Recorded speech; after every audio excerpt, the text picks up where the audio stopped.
है बनकटा थाना क्षेत्र के पकड़ी नरैया गांव में, जहां पर 7 अप्रैल को हृदय विदारक घटना होती है और केबल के स्पार्किंग से बताया जाता है कि आग ऐसा तांडव खेलती है जिसमें 4 वर्षीय मासूम की जान चली जाती है और सब लोग देखते देखते में सारी खुशियां गमों के रूप में तब्दील हो जाती हैं। कई जानवर घायल हो जाते हैं और पीड़ित परिवार के पास कुछ बचता ही नहीं है। कैमरामैन से कहेंगे कि यह दिखाएं कि यह कैसा तांडव आग ने खेला है।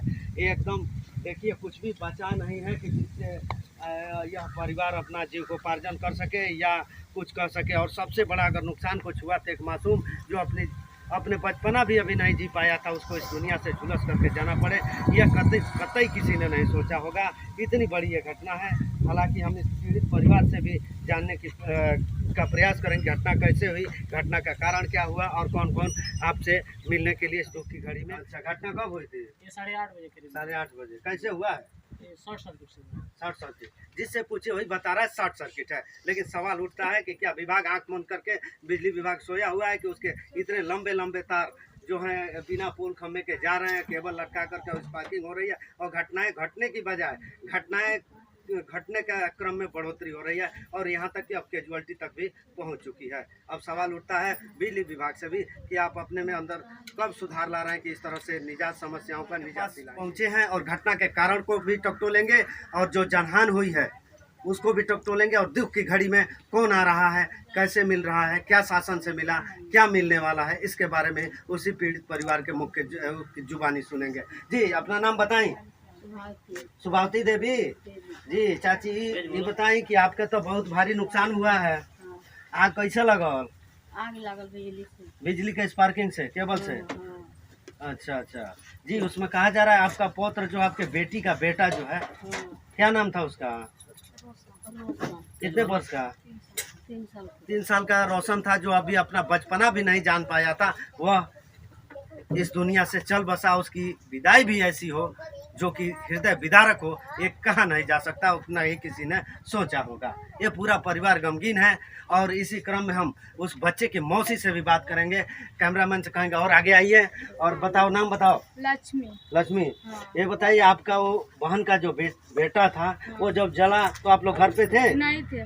गाँव काटने गए थे। अच्छा, हम लोग रहते तो हम निकाल लेते लेते। तो कुछ तो हुआ नहीं था। अच्छा, घर पे कौन कौन लोग थे? दीदी मम्मी, बस कोई नहीं था घर पे। घर पे कोई जिम्मेदार नहीं था, सभी खेतों का काम चल रहा है, खेतों में काम करने के लिए गए थे और जिसके कारण वो बच्चा आग के चपेट में आ गया और आने पर उसकी जान चली गई। एकदम बैठा हुआ है, एकदम किसी को कुछ कहने नहीं हो रहा है। जी, आप कौन है बच्चे की? ये भी मौसी हैं और इनका भी हालत आप देख सकते हैं, बहुत ही दयनीय है, खराब हालत में है और एक तरह से मानसिक आघात लगा है कि जो सोचा नहीं जा सकता वही हो गया और जिसको खेलना कूदने की उम्र थी उसको आग में झुलस करके जाना पड़ा है। ये बताइए कि आपके हित रिश्तेदार जो आए हैं, आप कभी आई हैं? आज आई है ना? कब? कल खबर लगी जी, कल आप तो दुख की घड़ी है, इस दुख की घड़ी में परिवार के साथ खड़ा रहना पड़ेगा। क्या नाम है आपका? कहाँ से आई हैं?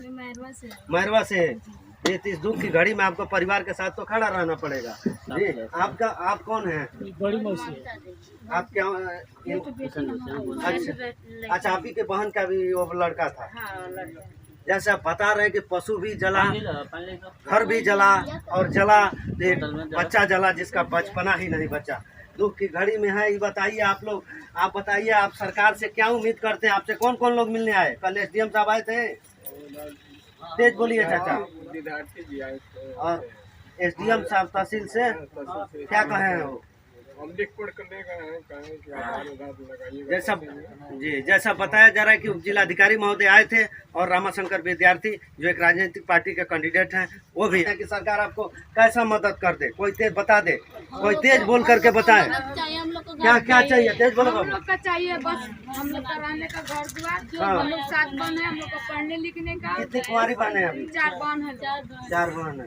ये बड़ी दीदी है, वो मझली दीदी थी जिनका लड़का एक्सपायर हुआ। तो अभी 4 बहनें कुंवारी हैं और साफ करेंगे पढ़ाई, दवाई और शादी विवाह का प्रबंध। यहीं से शासन का काम स्टार्ट होता है कि अब जिम्मेदारी संभाले। इसीलिए सरकारें होती हैं, सरकार चुनी जाती हैं और सरकार का दायित्व अब यहाँ से बन जाता है कि इस परिवार को संभाले और संभाल को कम से कम इस दुख की घड़ी से उबारे और इनके जीवन के मुख्य धारा में हंसी खुशी के साथ वापस लौटाने का प्रयास करें।